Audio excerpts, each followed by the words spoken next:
Hey, aloha. I periodically will actually talk about land here in Hawaii, buying land, real estate, the nature of land, and so on and so forth. Because this is kind of a garden show. We talk about farming, and farming's done on land, and gardens are done on land. And of course, there seems to be kind of a trend lately to leave the mainland and come here to Hawaii.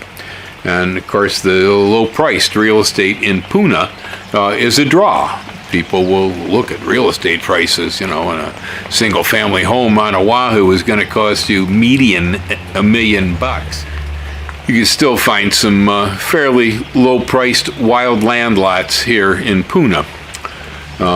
Puna, I guess, is the low-price leader for the state of Hawaii. That's, why there's such a draw. And I don't think there is any such thing as a deal on real estate in Hawaii.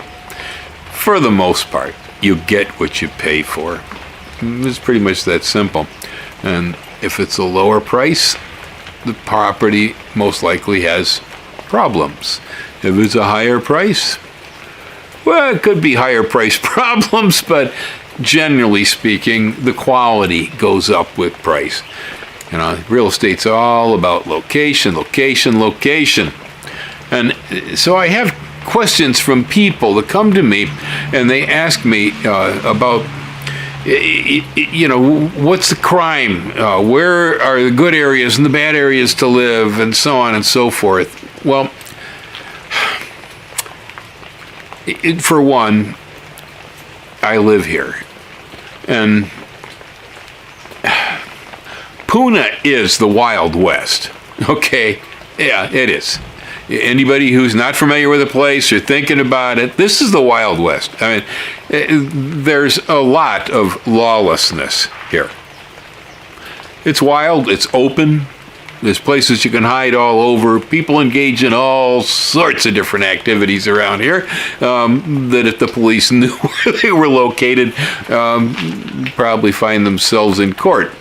It's just the nature of the place. Hawaii has been traditionally a fairly open and sort of, there weren't a lot of hunting and fishing regulations or a lot of rules or that, there was kapu and so on and so forth. But culturally, the place compared to the mainland has been pretty wild. And Puna is definitely one of the wilder areas left here. It's, one of the emptier parts of the state, actually. So anything that can go on in the Wild West here probably does go on somewhere here in Puna. On the other hand, I get people asking me about this criminal activity, which apparently it has somehow gained a reputation that this is a lawless place, and people are worried about the criminal activity here. Well, truth of the matter is, other than maybe seeing it in the news or spotting it on the paper occasionally, I don't know anything about it. I live here, okay, but one, I don't live in one of those areas to begin with, and two, I'm not the kind of guy that attracts that sort of an element. The people that come to me are landscapers, they're farmers, they're serious gardeners, they're astronomers. One of the medical staff from the hospital just left here with $300 worth of trees this morning. He's the anesthesiologist that has the job of putting the tubes in the COVID victims, which, by the way, Hilo ICU is now full. There's no more room for you. So if you're thinking, well, I can get by without the shot, I don't know where you're going to go. Japan to get treated? I don't know. But there's no more room here. The ICU is full. So if you get sick, you're screwed. Anyhow, so these are the sorts of people that I come in contact with, my friend Joe Hewitt, who is, we work together on lots of things. Joe's a software engineer. I don't meet these criminals. They don't garden. They're not farmers unless they're growing cannabis, and even that is barely criminal activity anymore these days, at least in the mindset it isn't, But there's plenty of Pacalolo farmers here still. Plenty of them, yeah. So, when it comes to areas, so to speak, where's a good area, where's a bad area, I'm telling you the easiest way to determine that is probably you got to do three things. One, start from the mid-price point in real estate here. If it's a bare lot, start from the middle and go up. Don't start from the bottom and go up. Okay, if you have to descend into Hades a bit to get what you're looking for, well, whatever. But generally speaking, if you're in the upper half of pricing scheme here in Puna, you're probably buying into a pretty decent area. That's generally the way it works. Money is all about location, location, location in real estate. The better the location, generally the more you're going to pay for the site. It's just the way it works. That's one good indicator, but the other two, essential, must have boots on ground here. Cannot shop for real estate in Hawaii by trusting somebody else to do it for you. Even if it was your mother, I don't know if I'd trust her. What did B.B. King once say? My mother says she loves me, but she could be jiving too. I'd be careful. I would not trust anybody else to make those judgments for you here. You got to be looking at it. That's the other one. You use your eyes. If you go into an area and the lot next door has the last 3 washing machines, 2 of the last pickup trucks, and what was left of a chicken coop stacked out behind the garage, you can pretty much figure that that's not one of the better areas to be living in, because usually if you enter a region and you find most of the shrubs are manicured, they have nice plantings, maybe there's flowers in the yard, the lawn has been mowed, and the house is painted. That's a big one. The house has been painted. They got to be painted every 7 years here. They fall apart. And then you're in a place where the neighbors respect their property. They like their property. They're generally probably pretty decent people. They might not be the friendliest people on earth. You might not want to invite them for dinner, but they're probably pretty upstanding people. I know that was one of the judgments that was made between myself and the realtor that we hired at the time, was Denise Nakanishi here, was that all the neighbors coming down the road over here by my place look like they're all old Portuguese families, and they take care of their properties. And they're not cockroaches. They're not criminals, okay, in the local vernacular. And they've turned out to be true. You can almost tell by the way they manicure their flower beds. You can almost tell what kind of people they are just by looking at their garden. And you gardeners know that too, don't you? You can tell when you walk by somebody's place and it jumps at you, go, oh, how nice. You know automatically that they might have murdered their brother, but they really like their property. Feet on the ground, eyes, brain, price range. There is no such thing as a deal on real estate in Hawaii. There's just prices. That's all. There's cheap prices and there's expensive prices.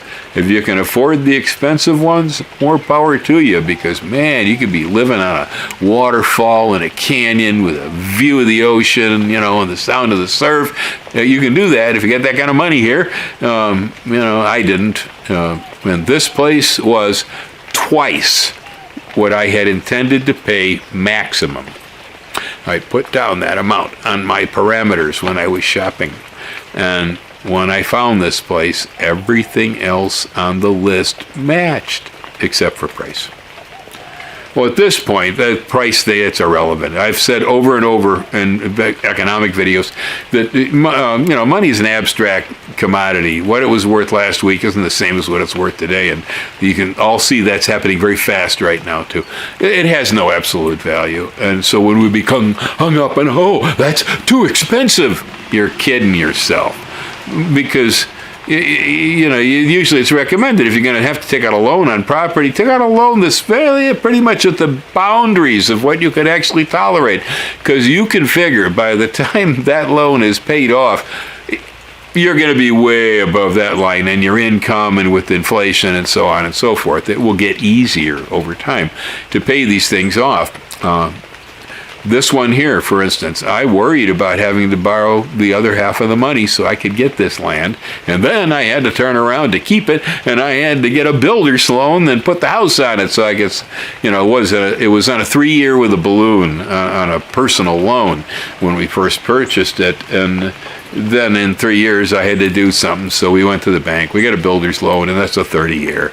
Of course, it wasn't on that loan for even 10 years, and when we moved from California and sold the house, we paid this loan off. It was silly. It was, so any issues about, what was the cost? How expensive was this? It didn't matter. Right now, I think we did pretty good in negotiating and figuring out how we were going to build this house and at what price and so on. We did pretty good with it, I admit. But today, are you kidding me? This place is worth so much more money than it was when we put it up. The consideration as far as what did I pay for the land or what did I pay for the house, I don't barely remember anymore, and it's not of any importance whatsoever. Money is abstract, and it generally keeps rising around you as far as the value of everything is the general trend. And so whatever you spent last week, you can look back at it and go, man, did I get a deal. That's the way it will be. So again, I'm back to, I can't really tell you where these bad areas are, okay? I don't live in one. I know places that have reputations. Reputations are coconut telegraph and gossip and internet BS, social media stuff. I don't know how true so much of it is or is not. I know in Eden Rock, back over here at the end of the road beyond me, the police never go in there without backup. On the other hand, I know several people that live back in there, and fine people. Gary and Cahoa, we go out to dinner with them all the time, or hang out and do stuff. Went to the movies with them last week. They're fine people, live in Eden Rock. Their neighbors near them, I guess, are fine. I know they have an older lady across the street that Gary goes shopping for and things like this. And so it's definitely not the meth lab stuff, but Eden Rock has been famous for meth labs. It's been famous for murders. There's a lot of cockroaches that frequent, especially way back. And so the other issue, again, is I've mentioned price point. The other is that most of these subdivisions, they start on one end near the highway, and then they extend way out back into the wilderness and the woods. If you go all the way to the back end of the subdivision, usually the roads are the worst, the price is the cheapest, and the amount of crime that goes on is way beyond what you find out near the highway. So if you're in Hawaiian Acres, for instance, or if you're in Fern Acres, if you're way in the front, out towards Highway 11, or in Hawaiian Acres, if you're on the one county road, the Moho that flows through there, it's generally pretty good. It's when you get off of that stuff and start getting way out back, that's where the trouble starts. Now, Hawaiian Paradise Park is a little bit different because, it borders out on Highway 130 on the way to Pahoa, And that's pretty good right there. And then it goes way back until it hits the sea. And so when it hits the Pacific, that's the highest priced lots in that subdivision because they're oceanfront. And they have really nice houses. A lot of it's probably vacation rental, frankly. I don't know how many people actually live in those houses or not. Some of them are definitely year-round. It's the worst place to be if you have a job in town or if you have to go back and forth for shopping because you're way out, But the roads are fairly good, and so it's not that bad. So there's a case where the front and the back are the best places. It's in the center where it degrades. And you can tell. When you drive through, you can just tell by looking. Use your eyes. Use your eyes. You can tell by looking at a neighborhood what sorts of people live there. But like I said, my friends are astronomers. My friends are school teachers. My friends are artists. I don't associate with these people. This island is really very much about who you know. And I'll admit, in a way, I kind of take it personally. I find it insulting to a small degree. I understand that people don't understand, but to a small degree, because I've lived in a lot of places. Right, more places than most Americans have in my life. And I've been in a few places that were very dangerous, and I've also lived in a few places that were extremely safe. Top of the list, number one, Fremont, California. It doesn't get any safer.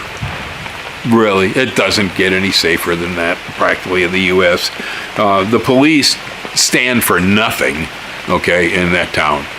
They are so militaristic that it's well known outside of the boundaries of the town even, stay out of Fremont if you're trying to pull something, because it just wasn't a safe place. You'd end up cracked. But along with that comes a negative. Safety can be pretty dull, frankly. It can be. And the town of Fremont, as I always put it, they like to stamp out all signs of life. Yeah, I see the world as being an organic thing, and that stuff that isn't necessarily quite right shouldn't be allowed to go ahead and happen anyway. And, what's with all the rules?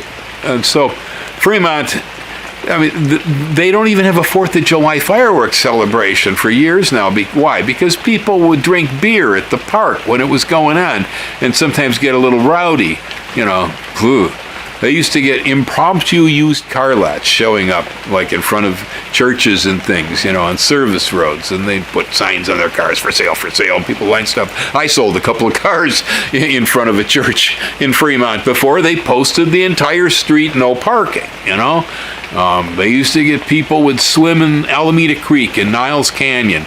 They posted the entire canyon from one end to the other. No parking, no parking, no parking, no parking. And they'd tow you away if you tried. And so you can't go swimming when you can't park the car. They like to stamp out all signs of life. And so the security and the safety in Fremont was safest place ever. And I can't complain about that. But it comes with a lot of negatives in the way that people approach the world.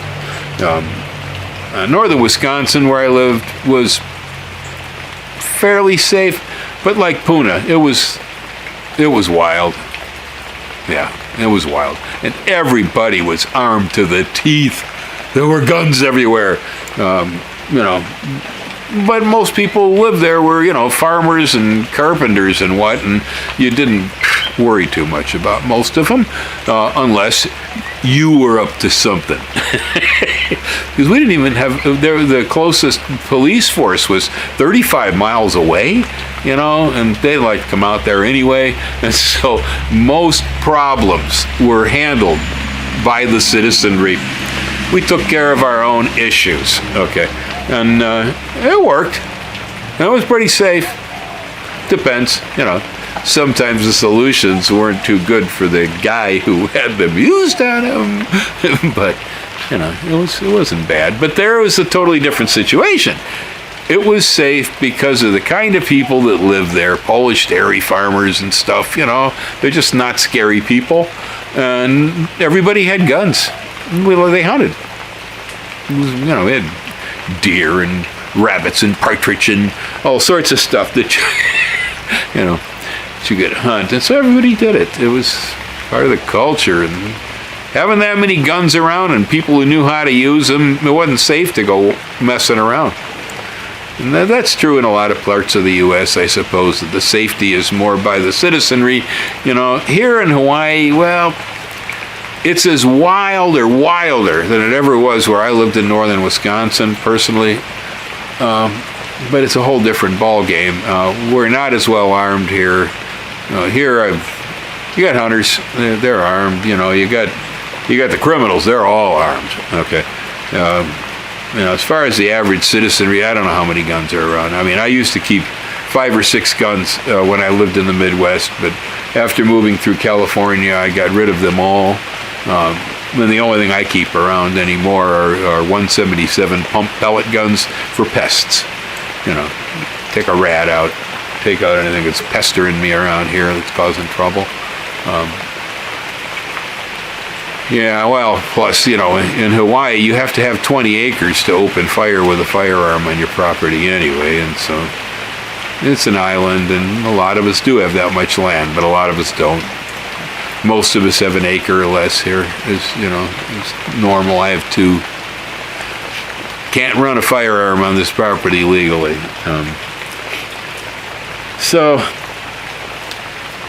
I think that Hawaii is probably one of the safer places I've ever lived. I understand it's possible when you start a tongue war with the wrong guy, and especially when alcohol's involved, and people even get knifed. Stuff happens there. They get shot too, on occasion. They get run over.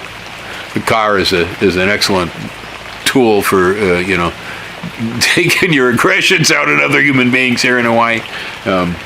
There's stuff.